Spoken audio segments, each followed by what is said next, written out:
ನನಗೆ ಮತ್ತೆ ತಲೆಯಲ್ಲಿ ತುಂಬಿಕೊಂಡ್ರೆ ಒಂದು ಎರಡು ಮೂರು ಇದು ಕೂಡ ಎಲ್ಲ ಉದುರೋಗಿ ಖಾಲಿ ಆಗೋಯ್ತು. ಅವ್ರ ಮಾತು ಕೇಳ್ತಾನೆ ಇರೋಣ ಅನಿಸುತ್ತೆ. ಭಾಳ ಅದ್ಭುತವಾಗಿ ಆ ಮಾತು ಹೇಳಿದ್ರು. ಆ್ಯಕ್ಚುಲಿ ಏನಂದರೆ, ನಾನು ಅಂತ ಬಂದಾಗ ಎಷ್ಟು ಮನುಷ್ಯ ಸಫರ್ ಆಗ್ತಾನೆ, ನೀನು ಅಂದಾಗ ಎಷ್ಟು ಹಗುರ ಆಗ್ತಾನೆ ಅಂತ. ಅದರಲ್ಲೂ ಎಲ್ಲ ವಿಷಯಗಳಿದ್ದಾವೆ. ಇನ್ನೇನು ಅವ್ರ ಮುಂದೆ ನಾನು ಏನು ಮಾತಾಡಲಿ?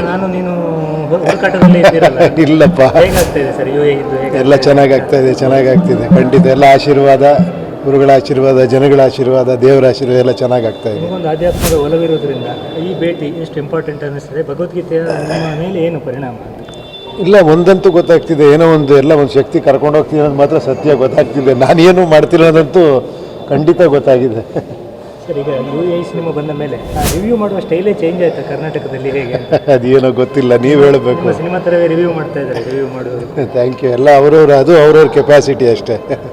ಶಿವರಾಜ್ ಕುಮಾರ್ ಅವರ ಆರೋಗ್ಯ ನನಗೆ ಮತ್ತೆ ತಲೆಯಲ್ಲಿ ತುಂಬಿಕೊಂಡ್ರೆ ಒಂದು ಎರಡು ಮೂರು ಇದು ಕೂಡ ಎಲ್ಲ ಉದುರೋಗಿ ಖಾಲಿ ಆಗೋಯ್ತು. ಅವ್ರ ಮಾತು ಕೇಳ್ತಾನೆ ಇರೋಣ ಅನಿಸುತ್ತೆ.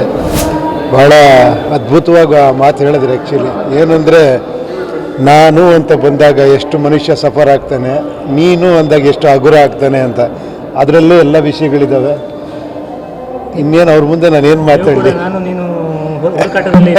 ಇಲ್ಲಪ್ಪ, ಎಲ್ಲ ಚೆನ್ನಾಗಾಗ್ತಾಯಿದೆ, ಚೆನ್ನಾಗಾಗ್ತಿದೆ. ಖಂಡಿತ ಎಲ್ಲ ಆಶೀರ್ವಾದ, ಗುರುಗಳ ಆಶೀರ್ವಾದ, ಜನಗಳ ಆಶೀರ್ವಾದ, ದೇವರ ಆಶೀರ್ವಾದ ಎಲ್ಲ ಚೆನ್ನಾಗಾಗ್ತಾಯಿದೆ. ಒಂದು ಆಧ್ಯಾತ್ಮದ ಒಲವಿರೋದ್ರಿಂದ ಈ ಭೇಟಿ ಎಷ್ಟು ಇಂಪಾರ್ಟೆಂಟ್ ಅನ್ನಿಸ್ತದೆ? ಭಗವದ್ಗೀತೆಯ ನಿಮ್ಮ ಮೇಲೆ ಏನು ಪರಿಣಾಮ? ಇಲ್ಲ, ಒಂದಂತೂ ಗೊತ್ತಾಗ್ತಿದೆ, ಏನೋ ಒಂದು ಎಲ್ಲ ಒಂದು ಶಕ್ತಿ ಕರ್ಕೊಂಡು ಹೋಗ್ತೀನಿ ಅನ್ನೋದು ಮಾತ್ರ ಸತ್ಯ ಗೊತ್ತಾಗ್ತಿದೆ. ನಾನೇನು ಮಾಡ್ತಿಲ್ಲ ಅನ್ನೋದಂತೂ ಖಂಡಿತ ಗೊತ್ತಾಗಿದೆ. ಸರ್, ಈಗ UAE ಸಿನಿಮಾ ಬಂದ ಮೇಲೆ ರಿವ್ಯೂ ಮಾಡುವ ಸ್ಟೈಲೇ ಚೇಂಜ್ ಆಯ್ತಾ ಕರ್ನಾಟಕದಲ್ಲಿ? ಹೇಗೆ ಅದೇನೋ ಗೊತ್ತಿಲ್ಲ, ನೀವು ಹೇಳಬೇಕು. ಸಿನಿಮಾ ಥರವೇ ರಿವ್ಯೂ ಮಾಡ್ತಾ ಇದ್ದಾರೆ ರಿವ್ಯೂ ಮಾಡೋರು. Thank you. ಎಲ್ಲ ಅವ್ರವ್ರ ಕೆಪಾಸಿಟಿ ಅಷ್ಟೇ. ಶಿವರಾಜ್ ಕುಮಾರ್ ಅವರ